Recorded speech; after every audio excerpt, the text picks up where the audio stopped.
Hello, beautiful community. Let me know if you can hear me.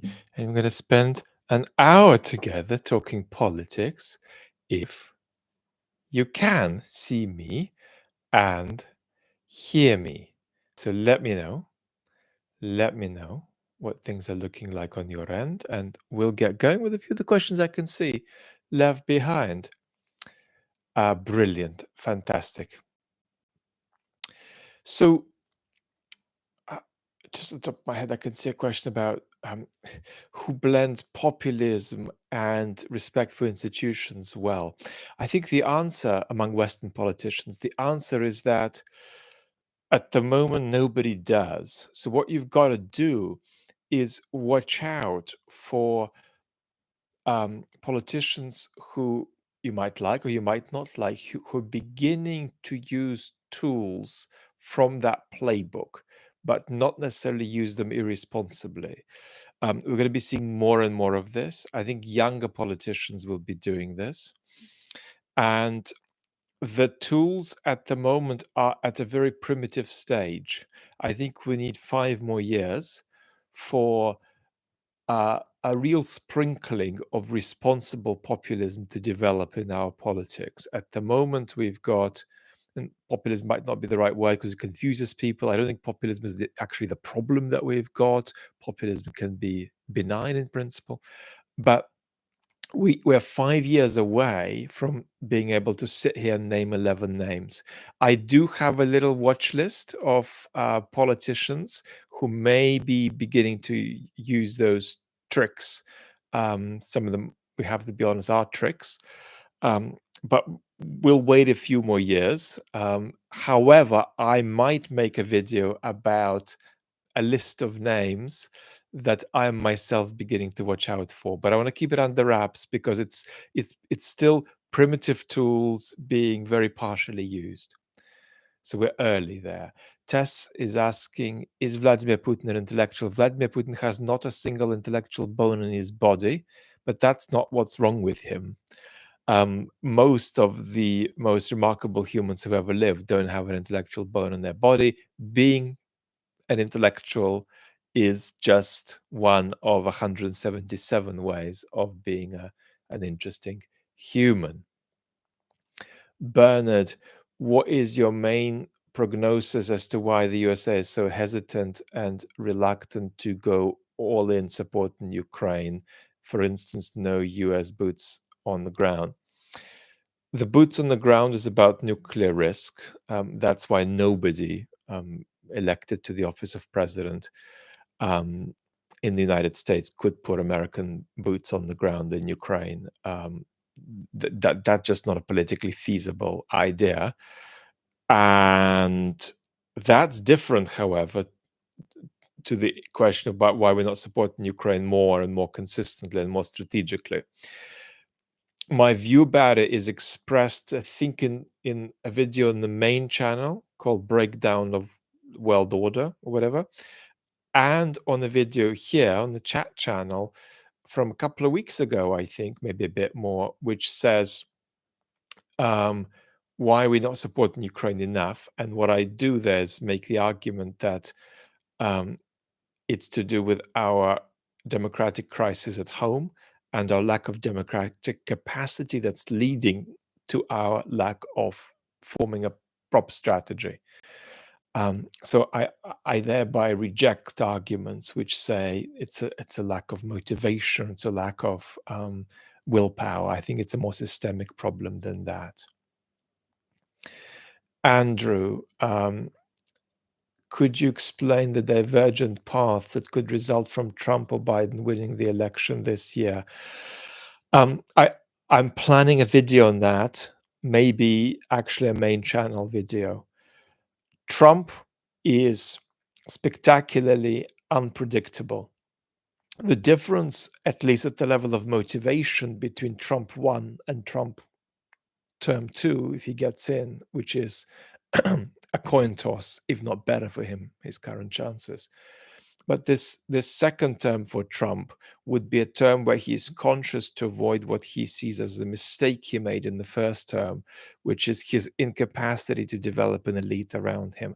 He was largely a lone soldier who regularly got co-opted and washed out because he didn't have a gang or a clan of people working with him to push things through. So his feelings are that he's going to do better at this. How much better can he do? We don't know.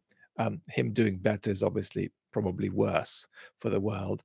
So that's going to be one difference to observe. It's undoubtedly true that a second Trump term will be worse for Ukraine, but the degree to which it'll be worse is very uncertain. So that there's quite a considerable space for different possibilities there. But for Ukraine, certainly that's the worst option. And I'll talk in detail about how I'm seeing the election months and months ahead, and what the consequences would be of Trump or Biden getting elected for global politics, and I suppose for the global wash of pro versus anti-institutional forces. So, Andrew, if you're patient with me, I promise I'll get to it. I think people want a bit more meat on this question, and I'll give it. Ian is saying that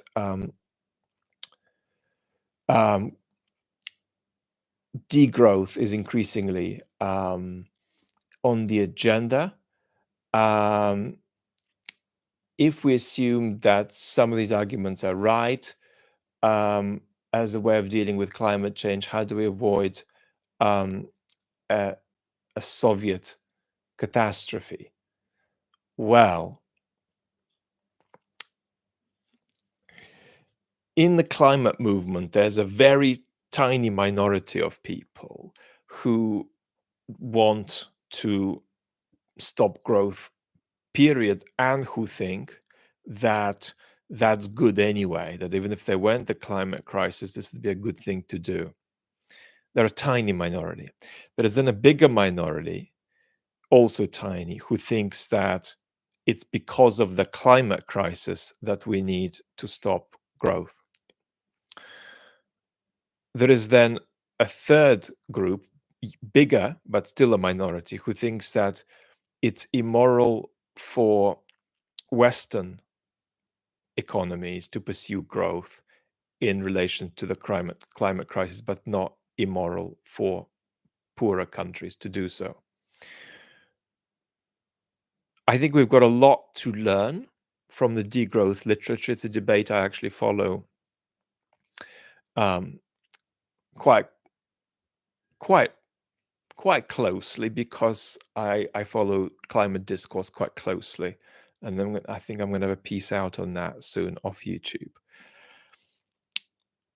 The real question there becomes, where is the politics in it? And the political reality is that Western democracies are even struggling to implement climate policy, urgent climate policy that's needed, that is growth-based climate policy.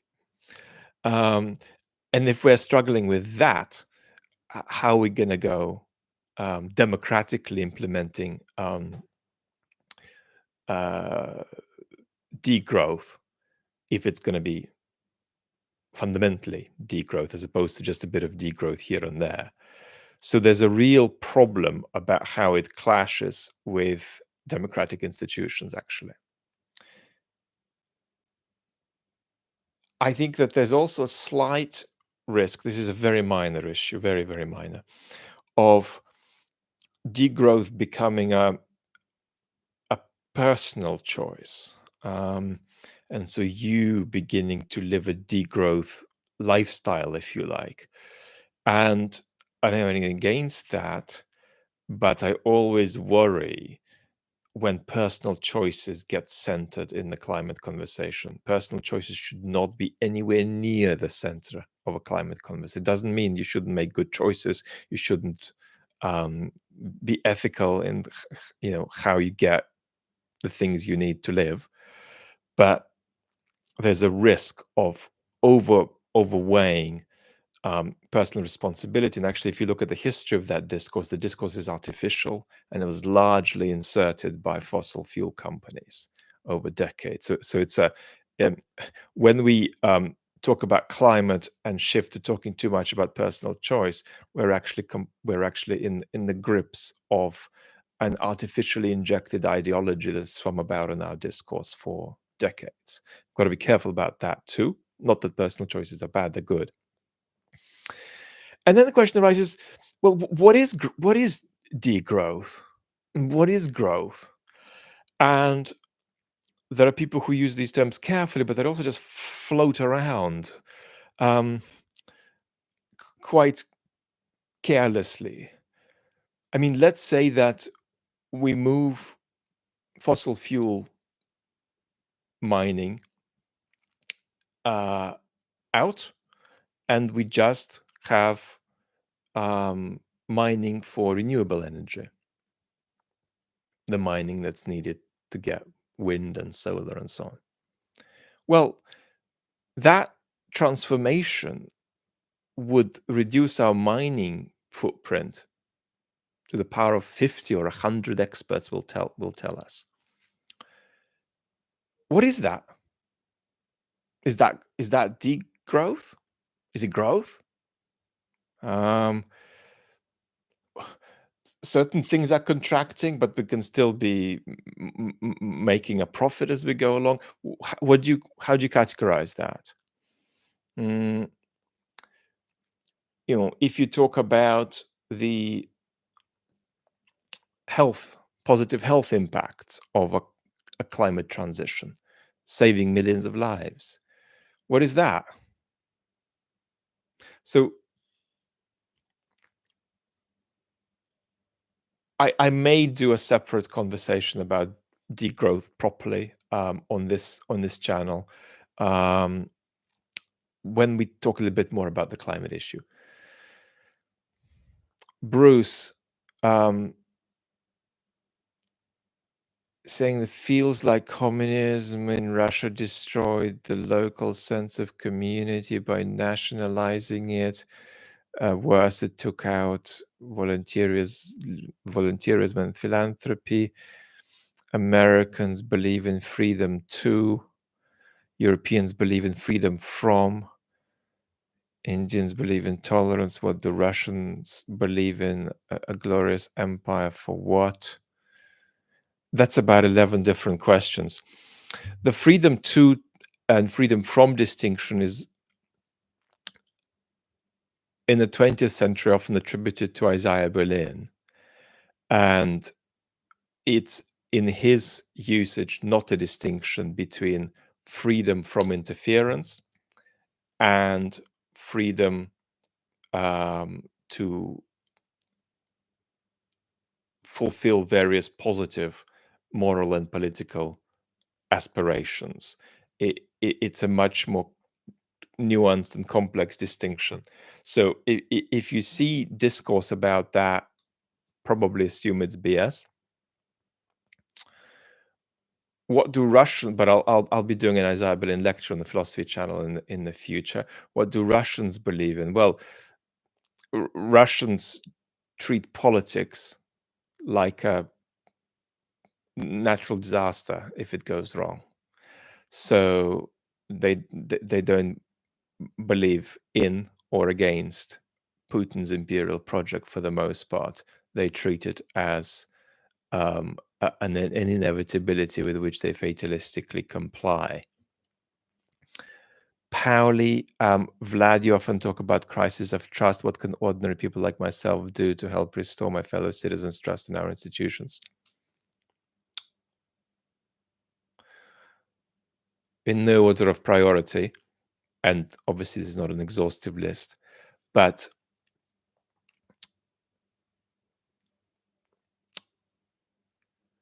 be critical of people going around in democracies pretending they've won arguments they haven't won.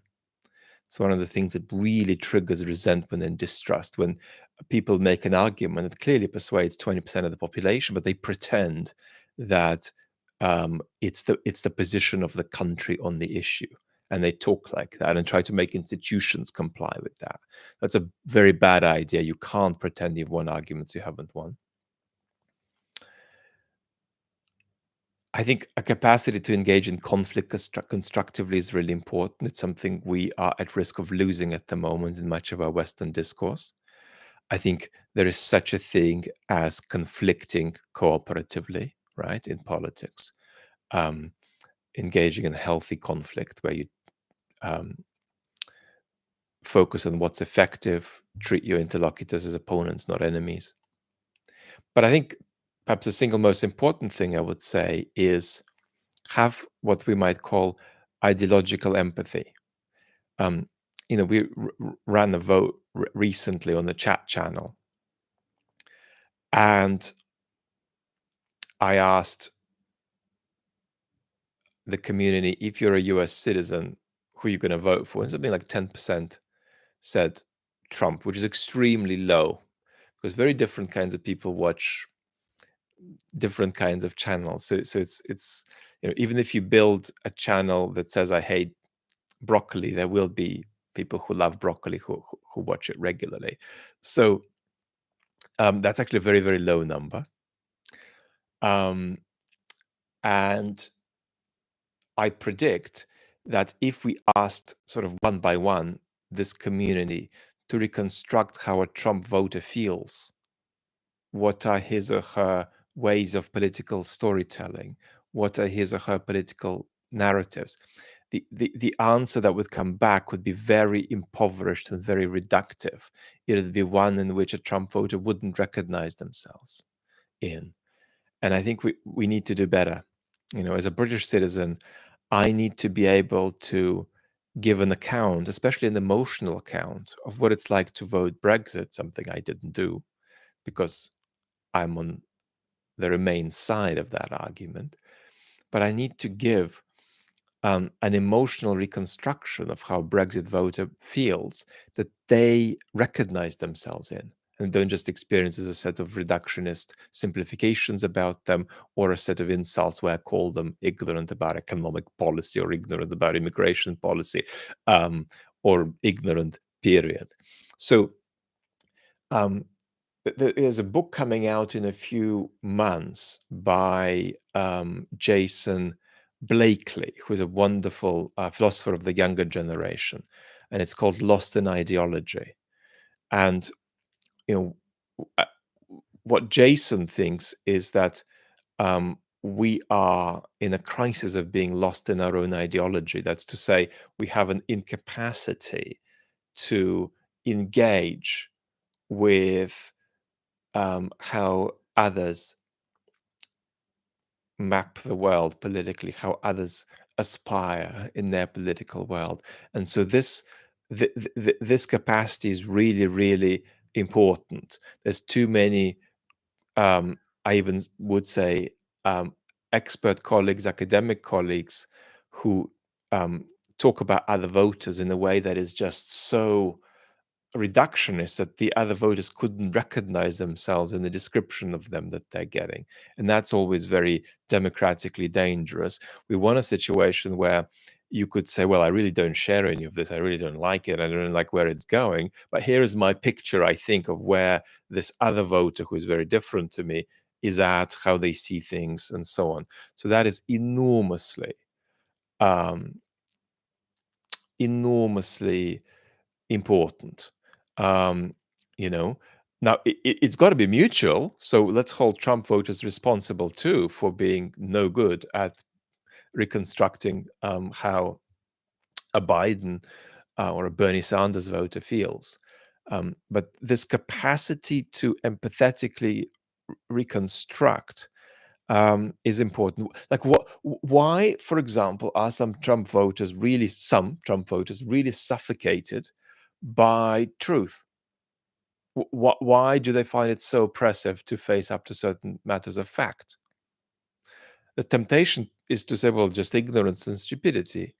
Obviously, that's not going to be an adequate answer. Not because it's not nice or constructive; it's actually untrue. What social forces are out there that are generating a situation where a lot of people feel oppressed by factuality? You've got to be empathetic about this.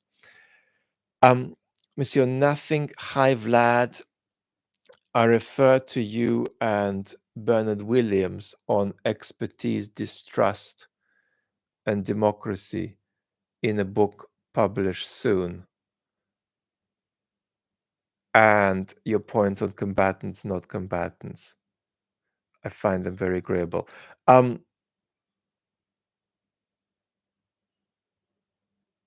Well, thank you so much for sharing that. My combatants, not combatants distinction is just something I prioritized. It's not remotely original. I've been fortunate that everybody I intellectually respect has said the same thing during the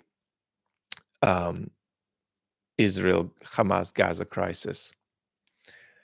But I think anybody should say that. It's one of the first points to make in a situation like that. You've got to detach the justness of military operations from ethical questions about whether civilians are being properly differentiated from soldiers or from combatants. So that's very important. Bernard Williams died in summer 2003. He was one of probably the two leading moral philosophers alive at the time. And that was a little bit before the current crisis of trust started. Bernard's first partner, not his lifelong long-term partner, but his first partner was the politician Shirley Williams, and Shirley died not that long ago, and she had quite a lot to say about our crisis of trust, and how deep it was in historical terms, how historically unique it was.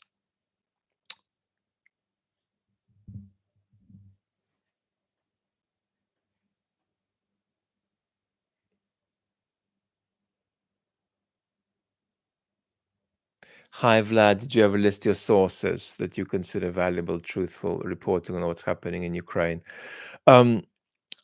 No, I won't list my sources about what's happening in Ukraine because I don't have any special sources that people aren't going to know. What I was going to do is give a set of names, perhaps, that are analytically interesting.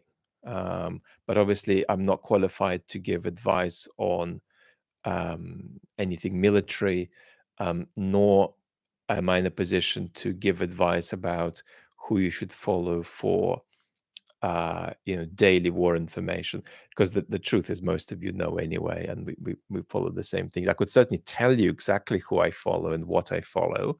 It's a sort of multi-layered salad, but that's not my expertise. My expertise would be analysis, and there I am still planning to share my view about who is really interesting to listen to on this conflict, or who is really interesting to listen to on Russia. From time to time, I do share videos or interviews that happen on YouTube and other channels with experts I respect. I think I've recently shared a few um, um, things with, for instance, Mark Galliotti and Jade McGlynn. I've discussed some experts on this channel, for instance, Jeremy Morris. So there's plenty, there's really plenty. The terrible problem with doing a list is it's just going to exclude most interesting people. many interesting people unless you make it long enough. But I will share something in that direction soon. And there are names that I refer to, of course, in videos here and on the main channel too. And these there'll be more of those names too in the upcoming video on the question of the breakup of Russia, which has been recorded, is in the editing stage now. And because my health deteriorated in the last few couple of months, my working day has often contracted from 3 to about 1.5 hours. And in what constitutes full-time work for me now, that video has taken almost 2 months to make. But I look forward to sharing it, and I'm delighted to say that I finally recorded it. And you've got to brace yourselves because it might be longer than some of my others on the main channel.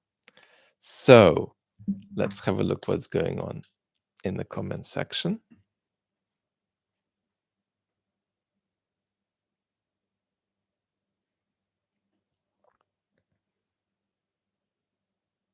Jim is asking why is the Republican Party split on Putin? The Republican Party is split not on Putin but on Trump, and the analysis I have of that split is that it's essentially an institutional versus anti-institutional split.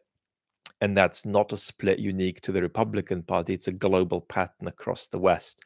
The conservative parties are splitting. Right-wing parties are splitting into old-school conservatives who respect institutions and respect counter-majoritarian institutions in particular, and those who either want to break them or who don't care about breaking them. And we're seeing that globally. I'm not saying that's all that's going on in the Republican Party. There's a lot of very interesting things going on in the Republican Party. But certainly that's one thing that is in common, for instance, between the Republican Party and the Conservative Party in the UK. There's plenty more to say, but at the level of big picture analysis, that's the trend to watch for in all center right or just right politics. And of course, there are other problematic trends to watch out for in centrist and left politics too.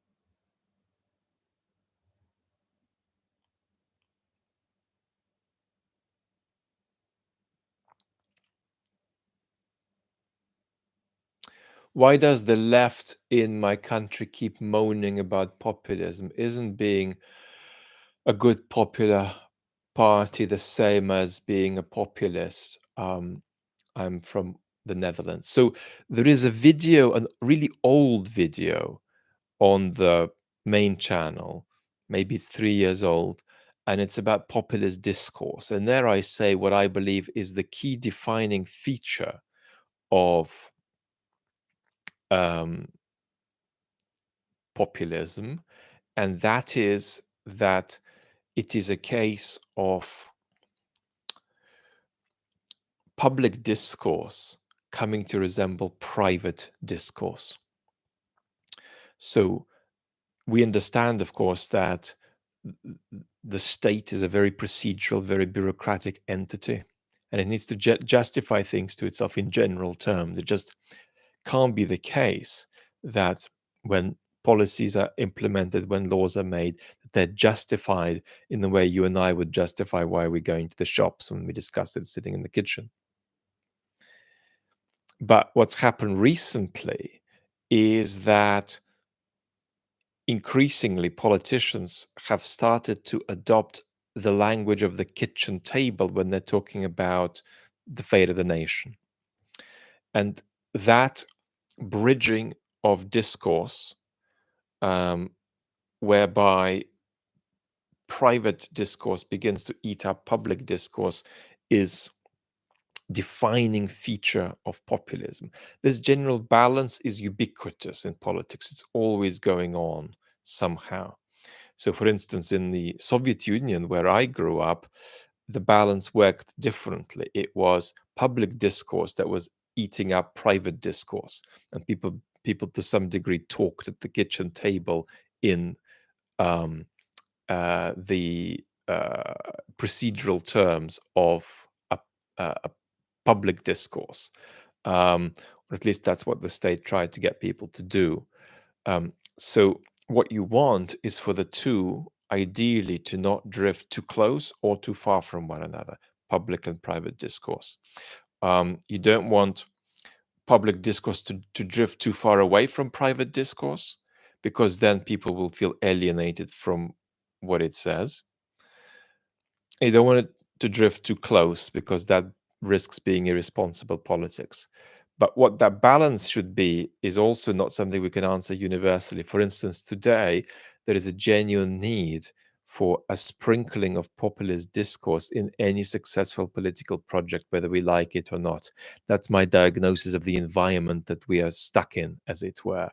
And that's why, going back to our question from a little while ago, it is important to watch out for different tricks that politicians are using, and figure out which ones could actually be used relatively responsibly, but still take one at least in the direction of the kitchen table in how one speaks.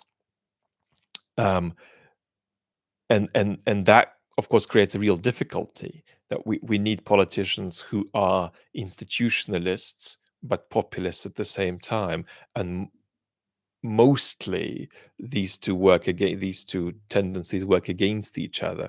But we've got to find a way of threading ourselves through that needle in terms of the politicians we generate. What's hard about this is that the quality of politician is degenerating in the West.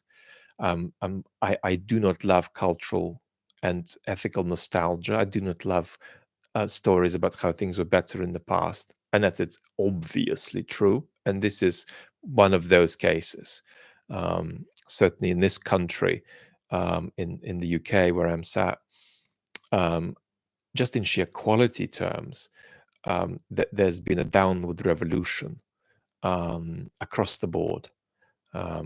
We have got people in cabinets who um, um, wouldn't be in cabinets before, and we have got people as prime ministers who at best would be a junior cabinet member before. So not even just in terms of levels of responsibility, but even in terms of levels of quality, we're experiencing a degradation. And gosh, it's a tough thing to solve, because most people with leadership skills are demotivated from jumping into this pool of various unlovely substances. This is a real challenge for us. How do we motivate some of our best people to go into politics? This is a really fascinating and hard challenge. And I can tell you that certainly the experience of university lecturers at elite institutions is that the proportion of their most interesting students who want to go into politics is tiny compared to what it was in the 80s.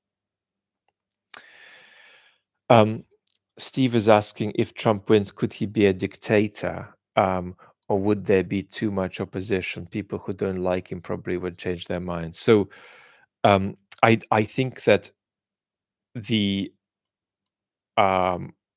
election of Trump is an existential threat to US democracy, but not existential at the level of the destruction of US democracy. It's existential in that it would deepen the degree of crisis that US democracy is in. What you're wanting is to have enough um, complexity of institutional checks and balances such that they're difficult to break by any politician in a single term. And in this respect, the United States is relatively privileged. It has a real density and complexity of institutions, unlike Israel, for example, which is why folks have been so exercised about the uh, issue around the judicial revolution that the Netanyahu government is trying to implement.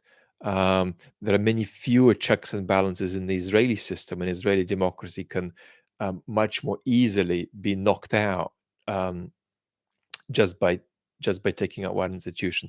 The US is quite institutionally robust. But the answer I'm giving you is a sad answer because we're going to be living in the age of leaders who try to break our institutions, relying on our institutions to hold. And unless we develop imaginative ways of tackling this problem, um, our institutions will not be easy to break, but they're breakable. They're like humans, they can get sick and they can die. And you can smash most Western democracies in about 20 years. Um, so we're going to be relying on our institutions holding out. But if it gets to 2040 and we still do not have any great resources for democratic regeneration to compensate for the democratic degeneration, then eventually, in some countries, institutions will begin to break and some Western democracies will disappear. The scenario of something like a quarter of all Western democracies disappearing, but by the middle of the 21st century, is entirely realistic, I'm afraid. But the US is the most unwell Western democracy. It's the most toxic Western democracy today, but it's also the one with among the very biggest resources of institutional resilience. So you don't want that toxicity, but if you're going to have it, you'd better have robust institutions. And for now, we can say that that's the case in America. David, will the growth of NATO members, do you think, with the growth of NATO members, do you think structural changes in order, specifically should a one nation veto be changed to perhaps a two-thirds or three-quarters vote? I won't answer the question directly today, but I think that there is a problem with NATO, and it's the old problem we've discussed many times, and it's the problem of Western strategy on the global stage, right? So it's an alliance led by countries without a global political strategy. Um, no changes of any kind are going to solve that problem. Nothing you change in NATO is going to solve that problem. That's the biggest problem. Now, one conversation that's relevant, one could be a pessimist about it, but that's relevant here, is a conversation about what new alliances may we need that perhaps coexist with NATO but don't exist yet. Right. That's an important conversation. And when you have a serious conversation about European security, when you have a serious conversation about sustenance of support for Ukraine, about politicizing the Russian space, one of the conversations you need to have is is there a need for some new alliances that don't exist yet that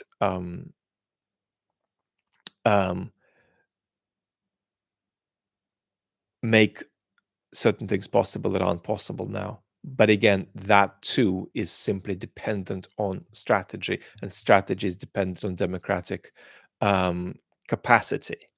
Um, so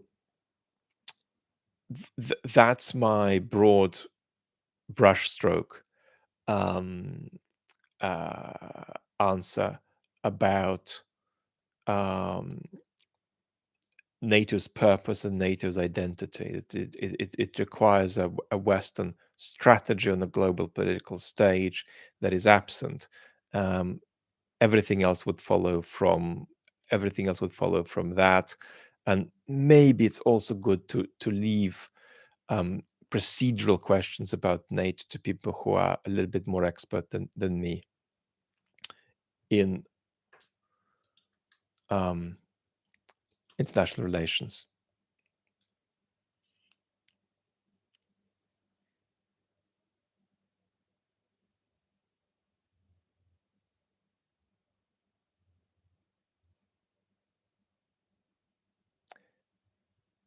CR Matheny, thank you.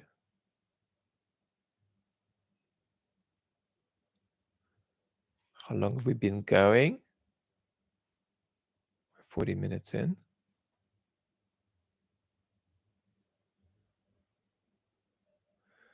Thomas is saying he treats politics like a natural disaster. That's a treating politics as a natural disaster is a it's a funny joke, but at the serious level, of course, we do have a global crisis of depoliticization. If I plan to vote third party, am I depoliticized? No. Um, um, the distinction between being politicized and depoliticized is not the same as the distinction between effective and expressive politics, though it closely mirrors that distinction. The distinction between effective and expressive politics is easier to cast.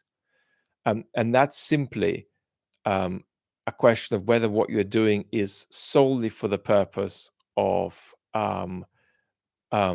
getting from A to B, and not at all for the purpose of expressing your character or expressing your identity. Let's say I want to boycott a product that comes from a country whose politics I don't like. If you have an effective relationship with that, you would think, well, if I boycott this product, is it going to make an sort of infinitesimal practical difference such that the regime in that country might change, such that some people who are on the wrong end of bad behavior by that regime, that their lives will get easier? And if it won't affect anything practically like that, then I'm not going to stop buying the damn product. That's an effective relationship with politics. An expressive relationship would be, yeah, it may be that nothing is changed by me boycotting this product, but it feels right to do so. What I don't want to say is taking an expressive stance like that, that's depoliticization. It's not. It would be if everything you did in politics was expressive. And a lot of the form of contemporary identity politics in the West is rather in danger of being that, of converting the political into modes of different expression that no longer have any account of agency, that actually bears on power, that actually bears on outcomes, that actually bears on who's going to do what, how, and when, to make something change. Um, so, no, um, you could even um, um, conceivably um, take a voting stance that undermines Biden's chances of winning. Well, that's the case. Of course, it depends on where you are in the States. But even if you did that, if your other political stances are more about effective politics, then I wouldn't say you're depoliticized. Um, um, Being depoliticized is really being um, at a distance from the most basic questions of politics, which have to do with power, with change, with things happening.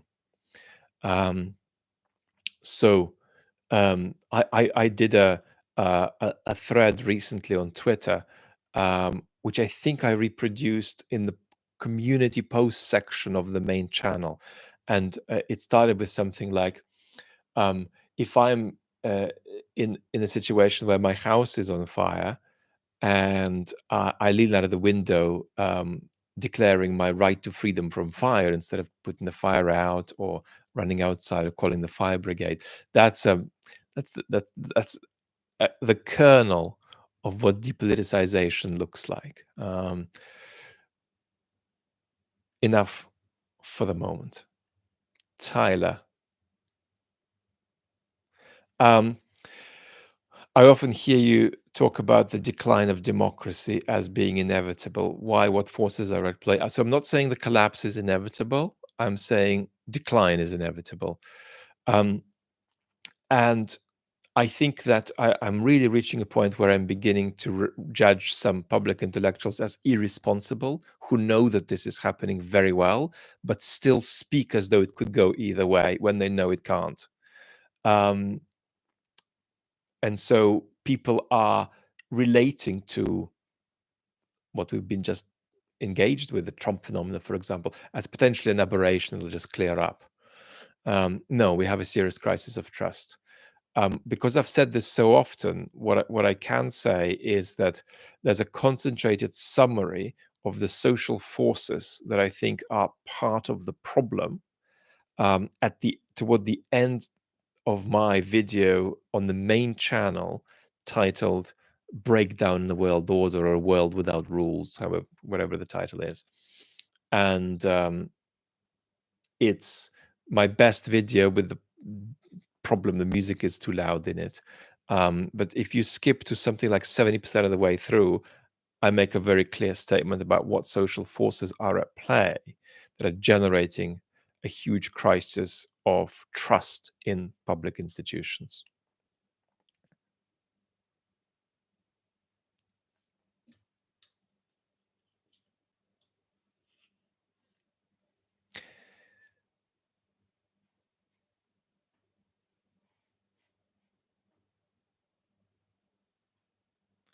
Thank you so much.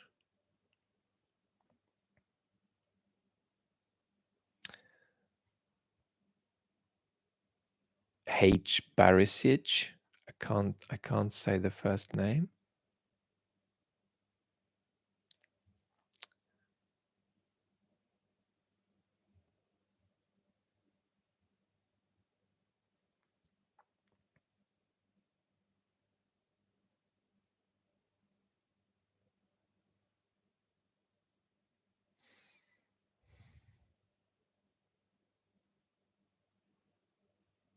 It's difficult for the EU to handle Orban.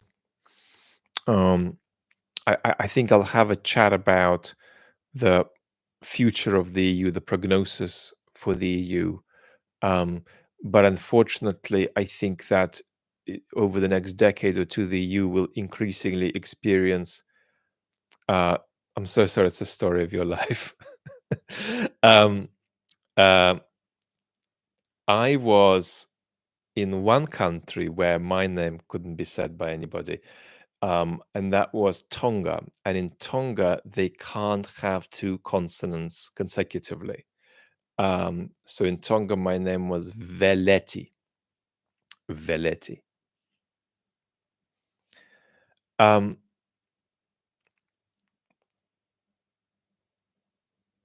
so unfortunately, we're going to see a situation where bits of the EU are ceasing to comply with the rest of the EU multiply.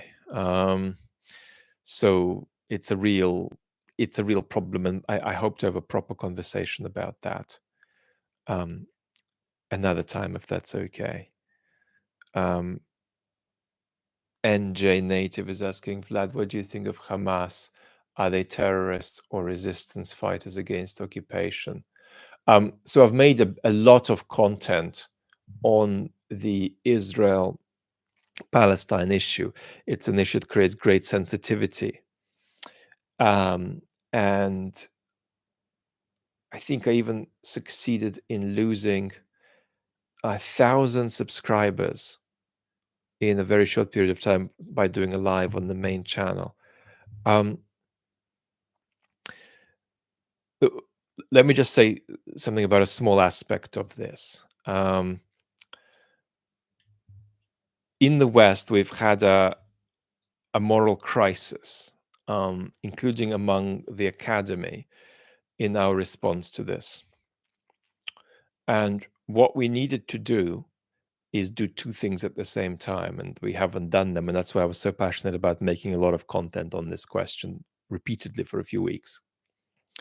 We should have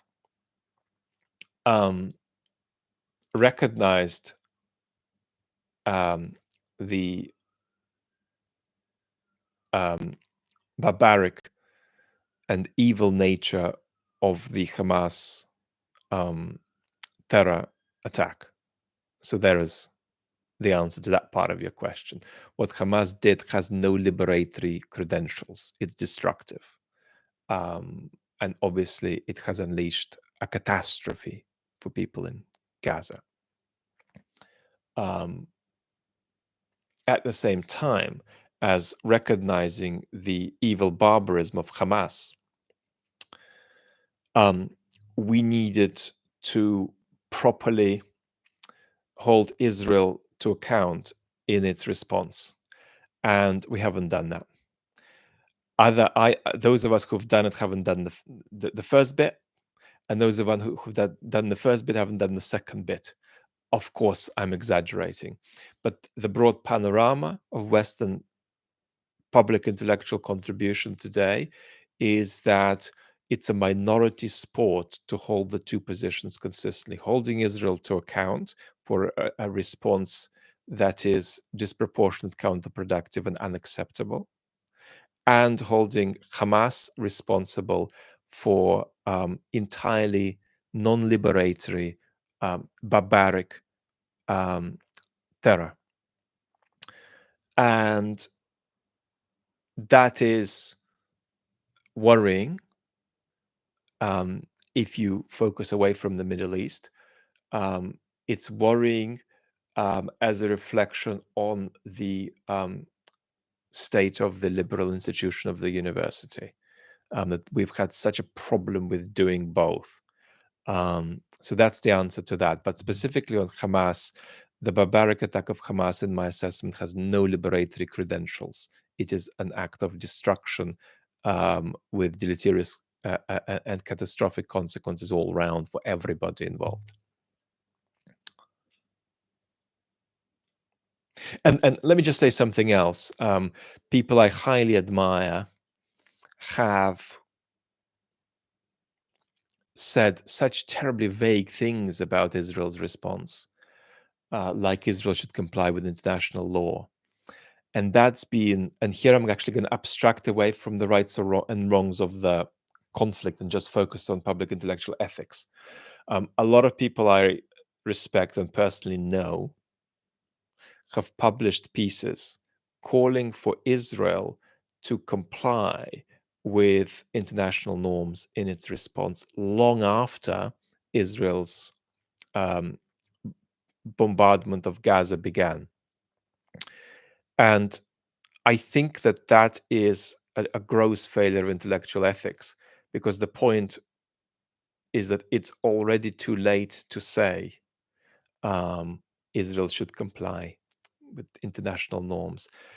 It's time to say whether you think what Israel is doing is proportionate or disproportionate, and to what extent. So if you think that it's proportionate, you've got to come out and say that, I'm afraid. You can't just give the vague nonsense about how Israel should comply with international norms. If you think it's grossly disproportionate, you need to come out and say that.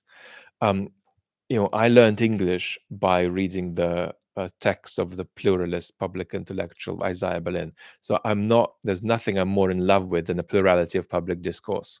So I don't want to silence voices no matter what they want to say. The opposite. What's happened is there's been a lack of transparency to what people actually feel because they've been fluffing their lines intentionally on this. And that is unacceptable because if you're a 75-year-old public intellectual um, who is writing weeks into Israel's response, how Israel should comply with international norms, that's deep disservice to a 19-year-old kid reading you in Denmark who wants from you a judgment of whether what you think is happening is as acceptable or not and proportional or not, and you're not giving that, and you're failing that kid in Denmark if you're the 75-year-old intellectual writing in you know um, the New York Review of Books about how Israel should comply with international norms. Rant over.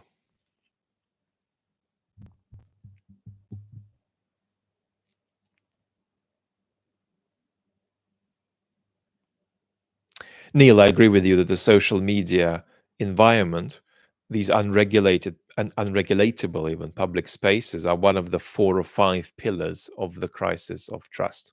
But it would happen anyway. The crisis of trust would happen anyway, even if we didn't have social media. But it, it, it's still an important pillar driving it, nevertheless. Andre, thank you so much.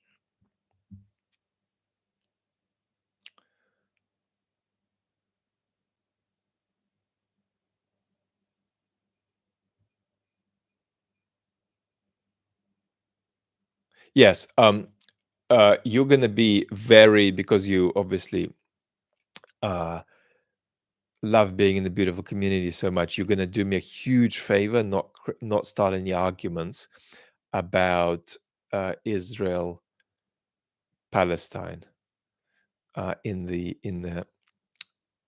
chat. I just want that from you guys as a favor. It's a very delicate thing to introduce into the community always, and I try to be aware of that, while also meeting my responsibility to you, which is no matter how prohibitive that is with the damn algorithm, that I should talk about this, and as indeed I did um, for a few weeks.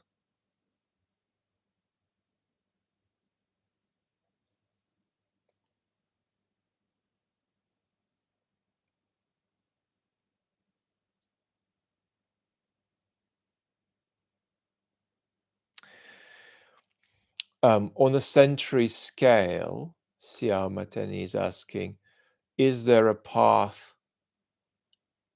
to global political order, or will we always struggle to organize at supranational scale? So, if you're asking it really in the ambitious sense of whether there's going to be a global government 2 centuries from now, my answer is that there isn't going to be. I think that the things that stop a global government from materializing are constitutive enough such that no acts of imagination and organization could help us overcome that. But if you're talking about a new way of going on, developing on the international scene, as was the case for parts of the post-war period, post-Second World War period, the answer to that is yes, but just not soon. But could a time come when the major players in the world could have a constructive strategy and actually implement it on a global scale? That's entirely possible, but we're certainly not going to have that in 2040. There's no chance of that at all. Um, could we have it in 2300? Conceivably, sure. So when we're talking about the crisis of trust being irreversible, um, being something we can slow down, but not being something we just cancel, find an off button for. Of course, we're not saying that this is a permanent state that's going to last 500 years. We're really, when we're talking about anything of that kind, we're really looking ahead um, half a century at most. At most, a century. So we're not looking that far into the future.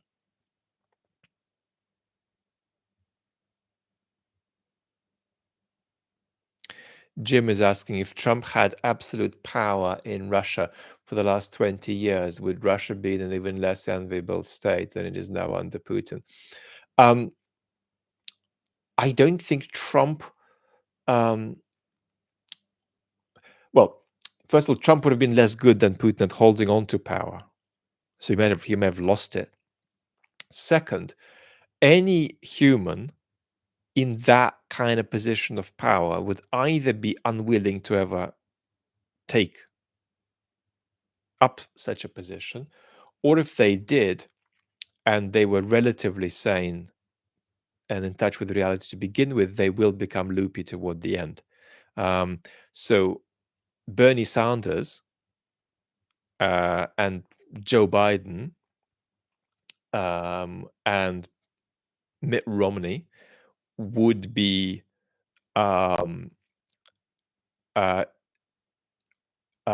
devoid of monitors to planet Earth in many respects, and would have gone potty and tyrannical in that position. So virtually any Western politician would struggle in that position, and the majority of Western politicians would become tyrants in that position. So it's very important to have that sociological understanding. And that's why it's so dangerous for Russians to have arguments that sound too much like, oh, we'll get a better guy in. No, you're not going to get a better guy in. You don't get a guy in to anything like that kind of system. It's going to be calamity, whatever their personality is.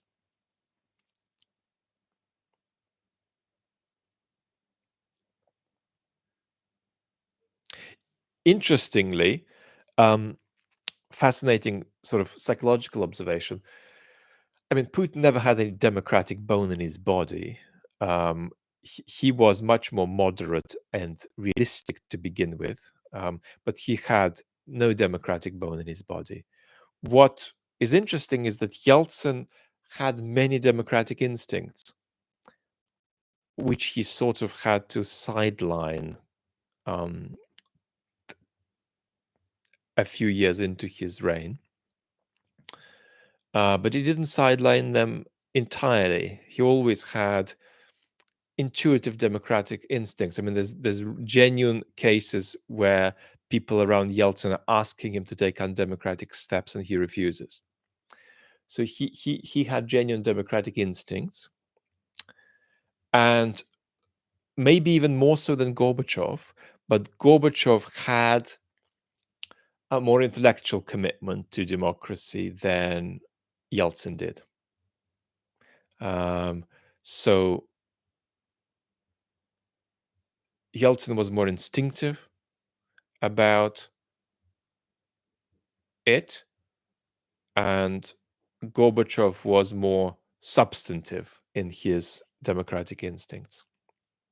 And Putin is neither substantive nor instinctive, even right at the beginning, even before the beginning.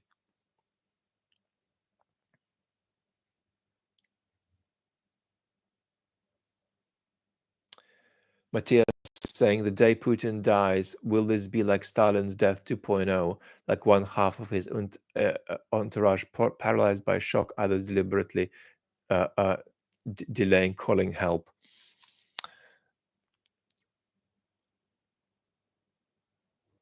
One thing that's true is that Putin is and has not been for several years bestowed with sufficient power to decide how the transition happens. By the time the transition comes after Putin's life, or if he is still alive during his life, he will not be able to control it. The transition will be something that happens to Putin or that happens without Putin, but he is not any longer in a position to control the transition.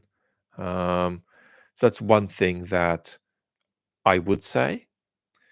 If Putin disappeared tomorrow, there are formalities about what's to happen. However, it's plausible that beyond the formalities, something like a brief period of collective rule by his Security Council would ensue.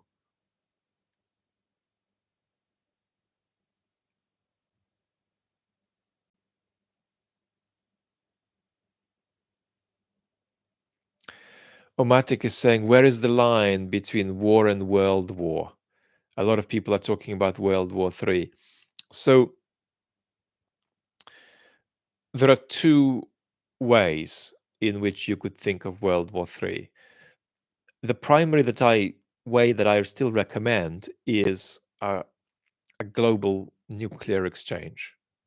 And that's horrifying but nicely clear. Then, however, there is talk not of a world war, but of global war that I hear a lot out there. And that's just talk about how the different conflicts in the world are interconnected and that they're all part of, if not one kind of game, that they are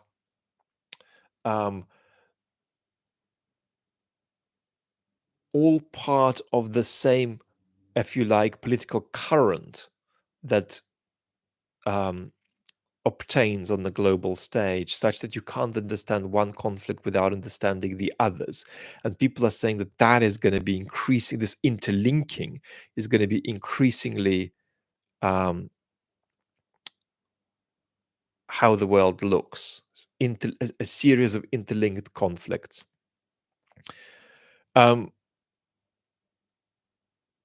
So obviously that's completely different to apocalypse. But that's one distinction I would make. I don't really mind how you use the term, as long as, and how you use the words, as long as the distinction is available in your head. I mean, obviously, it's important to have a separate category for a cataclysmic global nuclear war versus, 7 different conflicts, like the situation we've got in the Middle East now, the situation we've got in Ukraine. 7 or 8 of these all interlinked with a lot of the same players involved, such that you can kind of almost begin to call them in some respect the same conflict. That we're going to see of more. It's kind of going to be a kind of a globalization of war, but that's to be distinguished from, Russia and the United States exchanging intercontinental ballistic missile strikes. NJ Native saying, thank you for taking my Hamas question. Your opinion as a philosopher is an invaluable contribution to this quandary.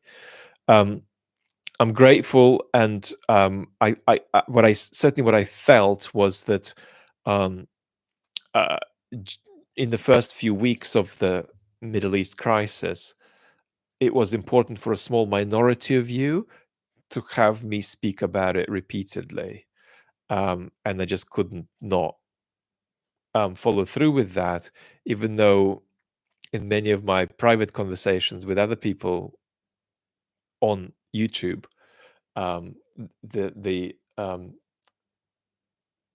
advice was stay away from this topic. Obviously, ethically, I can't stay away from it because you need to hear my opinion on it.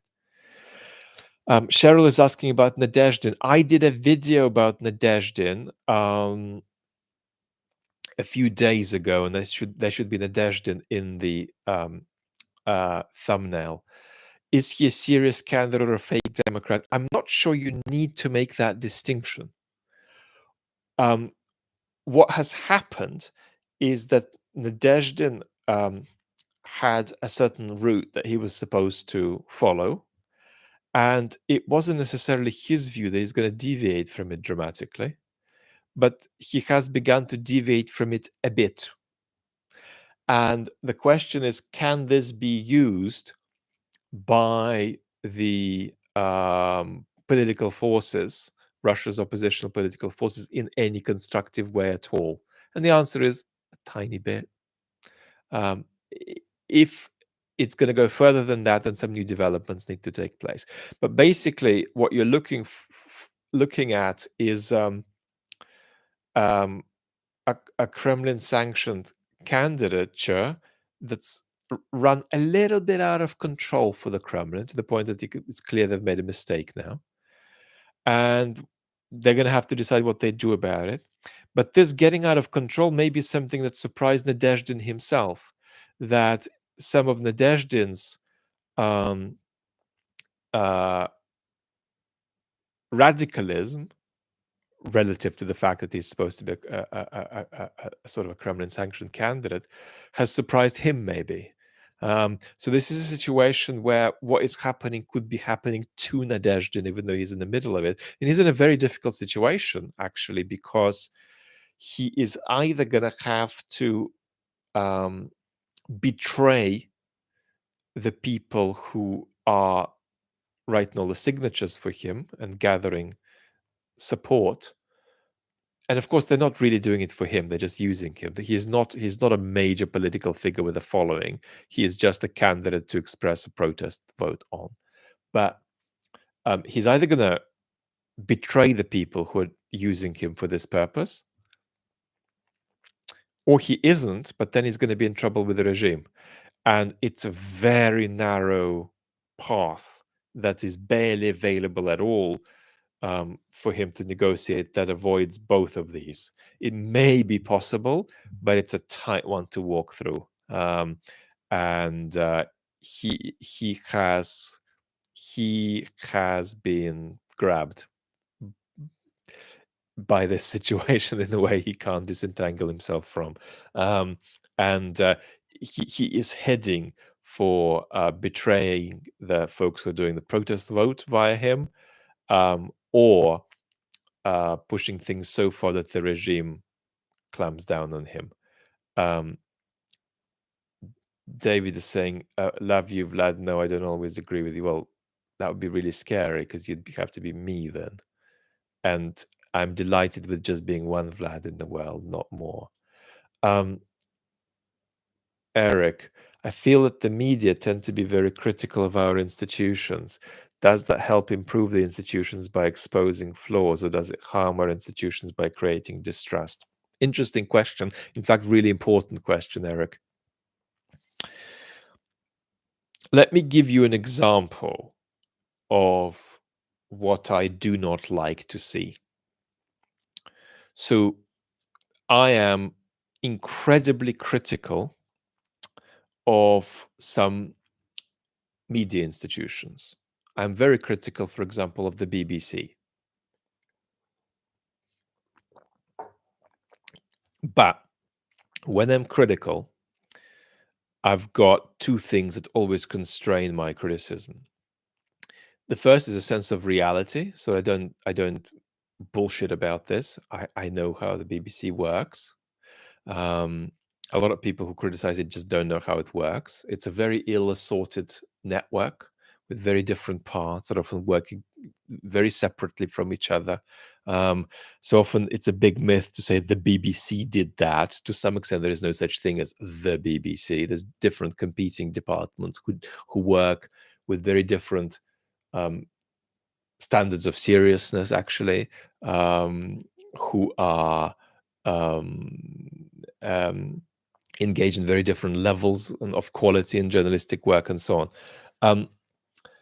So my critique is realistic, and secondly, it's constructive, because I actually think that the BBC is an institution that would be catastrophic for British democracy to lose.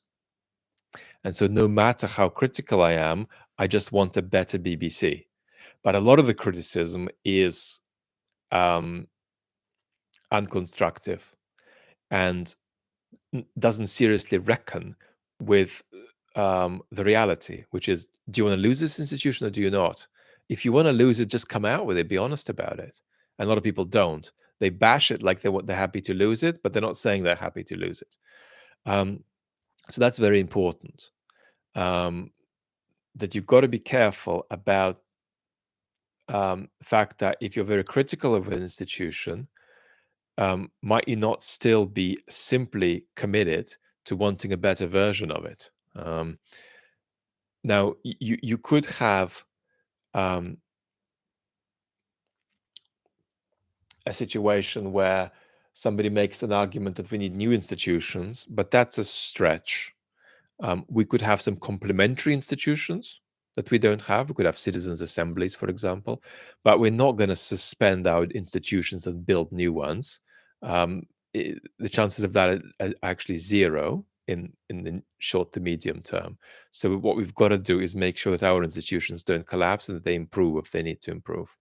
So that's how I see it. And of course, bashing institutions that deserve criticism can also be just very favorable in the algorithm.